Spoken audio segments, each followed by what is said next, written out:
The state's only community food co-op is facing possible closure if their sales do not increase. And they're asking for your help. Andiani has the story. Every week right now, I'm balancing how I'm going to pay for the product and pay for my payroll. Every week.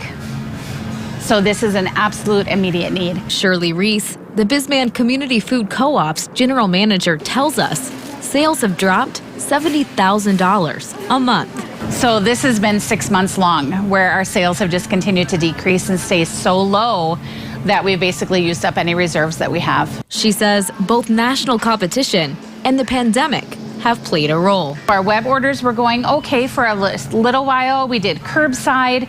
We did all of the things that all the other small businesses did to try to compensate. But it has not been enough to keep us stable throughout this time. We're struggling to just keep everything functioning from a month-to-month basis. You might not know it, but the Bisman Food Co-op is the only one in the state of North Dakota. And many local farmers turn to the store as another retail option. Some of our producers were pushing $1,000 worth of their product a month or more. That's a big deal. I don't know very many families that could say, oh, by the way, you have to have a new budget now because you're $1,000 less. Walking around the store, you can see the impact. We're cutting back. A lot of people notice it on our shelves.